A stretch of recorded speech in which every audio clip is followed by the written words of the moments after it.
Right, hi guys, welcome to TFSL TV. I thought I would do a little video in response to the panel, and I'll try and do a video a week, just give my thoughts, my musings on the game world and response. Now I did a video and it was about 20 minutes long, played it back and the sound was shit, and I wasn't aware, but it kept cutting out halfway through and missing out sentences. It's so frustrating. So you do a video, you play it back, and I can see 3 or 4 people have already seen it. But anyway, so I'll try and repeat it, but just hopefully with better sound quality. I want to ask. So first, my idea is that I can't do the panel shows really so much now. I live China, and I'm about 8 hours ahead, so it's impossible. But I quite like doing these uploads on a Saturday morning. It's easy for me to do. Get the iPad out and just get a video out, get a short snappy video out, and it keeps up the activity on the game world, and I'll try and do that, and I'll try and pose an interactive question each week as well. I've been thinking about this one lately. What is a top manager? I don't want my videos and my whole demeanour to always come across as having a pop and being negative. But I suppose the reality is I am someone who's a bit blunt, and I don't really dress things up, and I suppose I do put people's noses out of joint. It's not my intention to upset people or wind people up, but I do hope, and I keep repeating it, and I have done for a number of years, that people accept things in the context of SM, and it's never personal, and it's never an attack on a human being. There are people I dislike. There's no denying that, and they probably can't stand me, but it's, in terms of SM I'm talking. So, the show yesterday, let's go over that first, the panel show. I thought it was okay. I take my hat off to Dunks and to Mick and to Johnny, and I take my hat off to all the guys that go on there, because you're giving up your time, and that's something that must never be forgotten. People are giving up their time. Whether you think it's silly, or whether you don't like it, or whether you think grown men should be doing something else with their lives, I don't know. But at the end of the day, you're all part of a game world. They're doing it for the benefit of the game world, so for everybody to enjoy, and I think that should always be respected. And then obviously if people go on and have different points of view and opinions, that should also be respected. So that's that. My concerns though are, I don't think it was the best panel show I've ever seen. And it's not anyone's fault either. It's not anyone did anything wrong, but I think the format needs to be fresh. I think it was almost a bit tired, in my opinion, yesterday. Dunk's come to me midweek asking for fresh ideas, and I think that's right. Not asking me, but trying to keep the show interesting and engaging. There's always been a sort of a standard template where you talk about the guests, how their season's going, and then you go through all the divisions. But maybe the format needs looking at. I don't know. Also, it's up to the guests to go on and sort of give a good account of themselves. Mick and Johnny, I think, pretty much just go on what the presenter is doing. They feed off him, so it's up to the presenter to come up with a format and ideas and whatnot. And it's not easy, because you're not just doing a 1 hour show, but there's a lot of stuff that goes on behind the scenes as well. Just chasing people up and getting people on the show, it's a ball ache. So I take my hat off to all the guys, and respect for anyone who's coming up with anything really. So well done. But in my opinion, and it is just my opinion, if you're gonna go for longevity and you want this thing to last and people to enjoy it, I think you have to keep thinking up new things and keep things fresh. I really like Simon. I think he's one of the nicest people in the game world. I was watching him and explaining his struggles on Aston Villa, and I had a chuckle because I can see Villa struggling this season, and I do feel he's been a bit naive in 1 or 2 aspects, but it's all an opinion, but I just don't think his team's strong enough. I didn't think Sheffield Wednesday's team was strong enough last year and they got relegated. I don't think West Brom's team was strong enough, and I said that to Ian, and I think Leeds and Rangers are 2 big clubs that might struggle.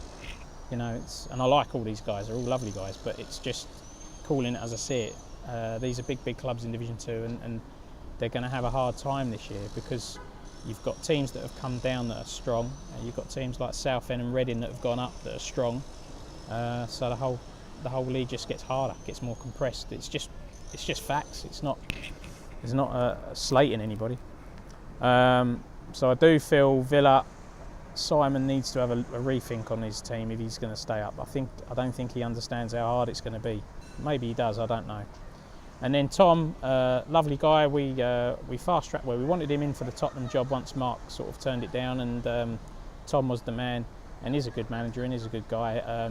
The Sterling decision will always baffle me, that one. I know he's explained it, but and it's not even the fact that he wanted Cavani and missed out on Cavani. That's just hindsight, and that can happen. But just the whole point of selling Sterling in the first place, because you want to target a 94 rated striker that's only ever going to go down, and he's never going to dislodge Kane. I didn't get that one. For me, if you've got Kane, Eriksen, Ali and Sterling behind him, that's an amazing an attacking four there, and with good age on their side. So, but we're all different. We all play the game differently. We all are entitled to our opinions and to make our own decisions. But definitely, as a Tottenham fan, I have a vested interest, and particularly Tom's sort of penchant for young players. That shocked me. But there you go. That maybe gives you a good idea of the pressure that the big clubs are under in Division 1, because it is pressure, and that's how it should be. When you are taking on a big club in a top game world, that you should be under that pressure. I don't agree with the fact that you take a giant club in a big game world and you just sort of dilly-dally about signing risers, churning out nonsense excuses why you're not winning. Any manager that's ever done that isn't a top manager, but is somebody who just makes excuses. Top managers see the challenge ahead and face it and get on with it. And I've seen it at close hand. We've had managers of big clubs and big game worlds before, and they made every excuse under the sun why their team wasn't winning, apart from the obvious one, which was look at their mistakes. But for some people, they can't do that. So that's my stance on the panel. Well done to the lads. Keep it all going. Fully respect everything you do, obviously, because I've been there myself. But actually, I would like to put this to all the guys on the panel. You know, you're in a position where you're giving out, as I am, and you've got to have not that you haven't, but you've got to have broad shoulders and learn to take both praise and critic in equal measures. I'm acutely aware that there's people that dislike me intensely on Soccer Manager. There's a few in TFSL that I've certainly upset, and there's a lot more that don't agree with everything I say. But that's absolutely fine, because when you put yourself out there, you do videos, you're there to be shot at. You're there. You've decided to put yourself there. I made that decision a long time ago. I'd like to embrace the social activity. The narcissistic element in my personality comes out, but I certainly enjoy it all. So I'm more than happy to take flack and criticism when it comes my way, and that has to be that way. You have to have a two-way thing. You can't sit and do panel shows and YouTube videos calling people out and not expect a bit back. So respect all the time that these guys give. I thought the show was not one of the best, in my opinion, just my opinion. My worry is that it's going to go a bit tired, but it's not a big problem, and I'm sure the lads will listen to my comments and come out firing. But so what is a top manager? That was really all I wanted to say, and the reason is we hear this a lot bandied about. What is a top manager? What does it mean to you? When I came into Soccer Manager about 3 years ago, there was like an old guard of Soccer Manager guys, and they were labelled top managers, so I accepted it, as we all do. And then as you get more into the game, you realise, well, what is top about them? What's special about them?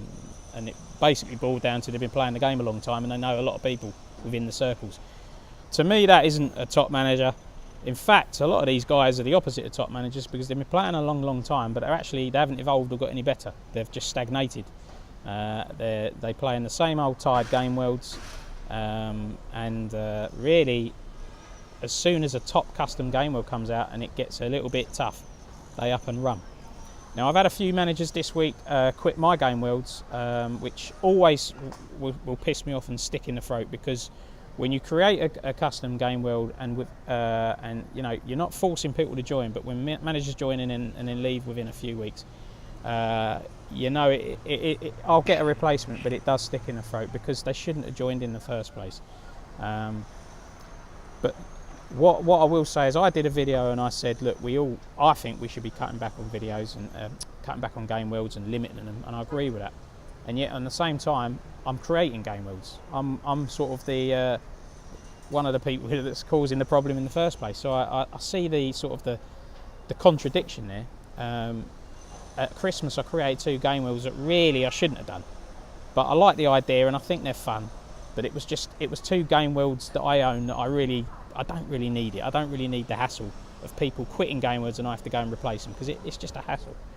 So that's my fault, no one else's. I hold my hands up. But that said and done, if you take part in a custom game world, it's disappointing to leave. I'm leaving Vag's game world at the end of the season. I told him way in advance. I've got a replacement lined up for him, and I just think there's a way of doing things. So for me, when I hear this word top manager, for me, my definition is somebody that can take on all sorts of different teams in different game worlds with different challenges. You can take on a big club and you can step up to the pressure. You can take on a tiny club with no money and you can make it work and not complain continuously about lack of money, but just get on with it. And you can take part in game worlds where they're full and they're active, and you're going to have to take a few losses on the chin. For me, a top manager isn't somebody who's winning all the time, because we all know in Soccer Manager how the format works. The highest rated teams, sorry, I just knocked my iPad. The highest rated teams usually win. So really, it's a little bit of a cheat and a flaw, but if you go out and buy a load of old oldies, you're going to do well. There's no skill in that, in my opinion, and that doesn't constitute a top manager. That's not to say that managers do it are rubbish, because I think the likes of Anthony Roach and Pablo Maggio are top managers, but for different reasons, a combination of things. But I don't think that in itself is enough. Just results. I don't think just building pretty youngsters, signing risers, is enough. The previous guy at Dundee is a really good guy at signing risers, but completely doesn't take any interest in results. So I honestly, and I've said this before, I think you need a balance. I think you need to try it and find the balance, and that's tricky. That's hard. That's why managers that do achieve it, in my opinion, are top managers. Managers that are adding value to their sides and remaining competitive on the pitch, and also getting involved in the social side of it, which I do think is important. And I'll say this to you because we have a lot of sing when you win merchants, and it actually takes someone with a bit of balls and a bit of character to come on and face the music when they've lost. But how many of you, let's be honest, how many of you post when you lose? How many of you do a Facebook article or a newsfeed article? How many? Some of you do, and fair play to you. But there's an awful lot of you go missing when you don't win. We don't hear from you for a long time, and I think that's poor. I don't think that that's fitting of a top game world, and I certainly wouldn't class that individual as a top manager. And it's the same, you know, if you take part in a game world, a custom game world, a lot of effort definitely goes into my custom game worlds. I don't just randomly open them. I make sure they're filled for a start. I put ideas into the thought and the concept. But if I am going to open it and you've agreed to be in it, at the very least see out the season. So that's disappointing. But not an attack personally on any one person, because I don't fall out with people in that respect. If people want to leave game world, they leave a game world, and that's, you know, we'll still be friends. It's not the end of the world. It's just a bit of hassle. That's all it is. But it is I think it's a question that's worth putting out there, and I'll try and think of one each week. What is a top manager to you? Maybe I'm talking absolute rubbish. I often do, and a lot of you think I do. So let's have some feedback. You tell me I'm talking rubbish. You tell me what a top manager is. Let's see I'll put it to the panel show. There's a question for you next week. What is a top manager? Discuss. In my opinion, it's the elements. There's a combination of the elements, a little bit of scouting, running your club sensibly and prudently, trying to be competitive on the pitch, and if you're part of a social active game world, I think that's an extra element. Obviously, some game worlds that's not even an issue and you don't have to be, so that's irrelevant. But if you're in the likes of TFSL and other top game worlds, I do think it's important that you post, win, lose or draw. I do. And that's it in a nutshell. And the other thing as well, I did bring this up in the other video, and I'll say it again. Mick is a top guy, and got all the time in the world for Mick, but he had a little dig in the news feed about the loans. He brought it up again yesterday, and I'm just going to repeat my stance and hope that it's not brought up again, because for me it's put to bed. I'm not the one who keeps mentioning it, but my stance on loans, as you all know, and I'm not backing down on it. Loans for the big clubs have a responsibility, in my opinion, to give the smaller clubs first priority. That's my opinion. Birmingham City with over 100 million squad value would not be a priority. Okay, nothing against Thumbs, and I even said that in my very, very first message ever. Thumbs hasn't done anything wrong, he's proactive. However, Mick has a very valid point, and I've always agreed with that as well, that Division 4 clubs especially have to be proactive and have to take the bull by the horns. Phil Foden was up for loan, Andrew Flint was straight in, that's what I'm talking about. Good on Andrew, I'm glad he got Foden. I'm glad that Foden went to Burton. For me, that's a good use of the loans. But not a good use of the loans is teams like Birmingham City getting them. You know, Tom, you've loaned out to Thumbs because clearly you think that that's fine, and you think that that's what a big club should do, that it's your club and you should do what you like. But my opinion is different. I respect that you've all got your own opinions, and you're all free to loan out to whoever you like. And I'm just one person, one voice, one opinion. But I think loans should be going to the smaller clubs first. But I do agree that the smaller clubs, the managers, they have to be on the ball. I do agree with that. So I think that's pretty much, there isn't anything else to say on it, is there? We've done the debate, we all had a huge kick-off about it, but I don't agree with Mick's terminology that toys were thrown out the pram. I think it was a heated debate. Otherwise, Mick, what we're going to have is, and I put this to you now, Mick Oldfield, what do you want? Do you want a nanny state? Do you want everybody high-fiving and praising everybody for the sake of it? Because for me, that would be a little bit fake and a bit artificial. You know, in terms of human beings and people, I've got all the time in the world for most of the people in TFSL. But in terms of SM, I think we should just be honest and say it how it is.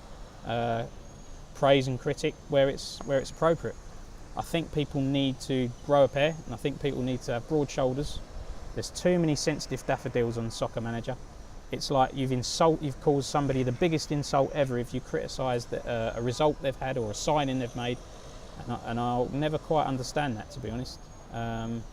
So yeah, that's my message. Plenty of you dislike me, and plenty of you disagree with things I say, and you're welcome to offer an opinion on this video right now. But there you go. Hopefully that'll give something for the panel to discuss, and each week I'll try and give a bit of feedback on the panel and as best I can, and as honestly as I can. Just wish everyone the best of luck with their results tomorrow. Good luck, everybody. Cheers.